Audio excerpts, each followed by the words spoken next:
दोस्तों, केंद्रीय कैबिनेट ने टेलीकॉम इंडस्ट्री के रिफॉर्म के लिए 14 बिंदुओं पर अपनी मंजूरी दे दी है, जिसमें से 5 बिंदु प्रोसेस से जुड़े हुए हैं जबकि 9 स्ट्रक्चर से जुड़े हुए। अब इन पॉइंट्स पर सहमति मिलने के बाद टेलीकॉम इंडस्ट्री को राहत मिलने की खबर है। आप पर इसका क्या असर होगा और टेलीकॉम इंडस्ट्री में क्या बदलाव आएंगे, बताने वाला हूं इस वीडियो में, तो लास्ट तक देखिए वीडियो। मैं हूं अशफाक और आप देखना शुरू कर चुके हैं टेक्निकल चार्जर।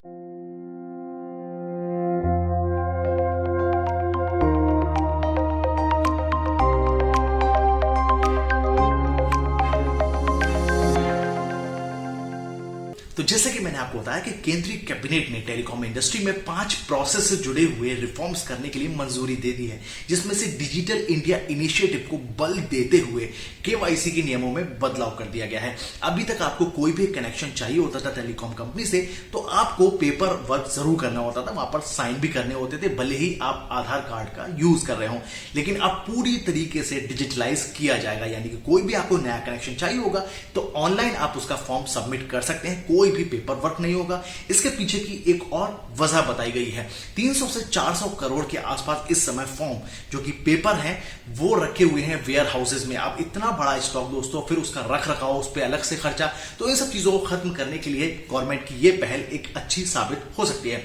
दूसरा रिफॉर्म क्या होगा कि अगर आप प्रीपेड से पोस्टपेड या फिर पोस्टपेड से प्रीपेड की तरफ स्विच करते हैं, माइग्रेट करते हैं, तो आपको दोबारा से केवाईसी कराने की जरूरत नहीं है सिमिलर कंपनी में। हाँ, अगर आप पोर्ट कराते हैं नंबर तो फिर दूसरी कंपनी के लिए तो केवाईसी कराना ही होगा। लेकिन दोस्तों, यहां पर पेपरलेस पूरी तरीके से प्रक्रिया को किया गया है। ये तो हुआ सीधे सीधे आपसे जुड़े हुए जो रिफॉर्म्स हैं। अब कंपनियों को क्या फायदा होने वाला है? सबसे पहले तो गवर्नमेंट ने 100% एफडीआई जो विदेशी निवेश है उसको मंजूरी दे दी है, यानी कि कोई भी कंपनी पूरा 100% पैसा लगा के भी इंडिया में अब टेलीकॉम कंपनी शुरू कर सकती है। दूसरी चीज, स्पेक्ट्रम अब 20 से 30 सालों के लिए किसी भी कंपनी को दिए जाएंगे। उससे पहले अगर कंपनी खुद अपनी इच्छा से चाहती है कि वो सरेंडर कर दे तो 10 साल के बाद कभी भी स्पेक्ट्रम को सरेंडर किया जा सकता है। उस पे कोई भी एक्स्ट्रा कॉस्ट, पेमेंट, पेनल्टी वगैरह नहीं ली जाएगी।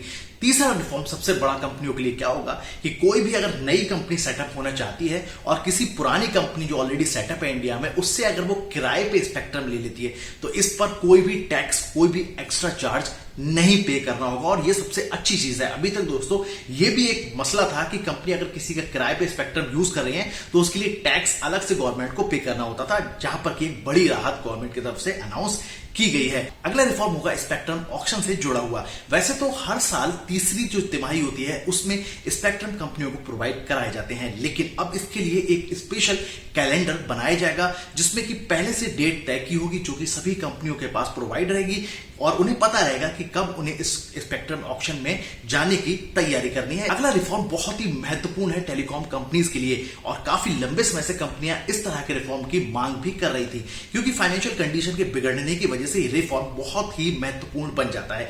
एजीआर ड्यूज या फिर गवर्नमेंट को पे करने वाली कोई भी फी अगर लेट हो जाती है कंपनी की तरफ से तो उस पर अब तक बहुत भारी भरकम इंटरेस्ट और पेनल्टी लगती थी, लेकिन अब गवर्नमेंट ने कंपनियों को राहत देते हुए ये सब कुछ खत्म कर दिया है। अगर कंपनियां पे करने में एजीआर ड्यूज वगैरह या कुछ भी फी जो है लेट हो जाती है तो किसी भी तरह की कोई पेनल्टी नहीं लगेगी। साथ में जो भी गवर्नमेंट की तरफ से उनको प्रोवाइड कराई जाएगी धनराशि हेल्प के लिए, उस पर सिर्फ एमसीसीआर और साथ में 2% का इंटरेस्ट रेट लगेगा, जो कि कंपनियों के लिए बहुत ही बड़ी राहत है। और इनडायरेक्टली दोस्तों, अगर कंपनियों को राहत मिलती है तो शायद जो बढ़ते हुए टैरिफ प्लान हैं उस पर कस्टमर्स को भी फायदा मिल सकता है और टैरिफ प्लान बढ़ने की वजह दोस्तों अपनी जगह स्थिर रह सकते हैं और ज्यादा बेनिफिट्स कस्टमर तक पहुंच सकता है। तो ये तो कुछ इंपॉर्टेंट रिफॉर्म्स हैं जो आपको जानना बेहद जरूरी थे और इन्हें जानने के बाद आप टेलीकॉम इंडस्ट्री के फ्यूचर की तरफ सोच सकते हैं कि वो किस तरफ जाएगा। बाकी दोस्तों, आपको इसके बारे में कुछ भी कहना हो, पूछना हो तो नीचे कमेंट करके कह सकते हैं। वीडियो को लाइक कीजिए, शेयर कीजिए, चैनल सब्सक्राइब करना मत भूलिएगा। मिलेंगे और वीडियो के साथ, तब तक रखिए अपना ख्याल, जुड़े रहिए चैनल के साथ। हिंदुस्तान जिंदाबाद।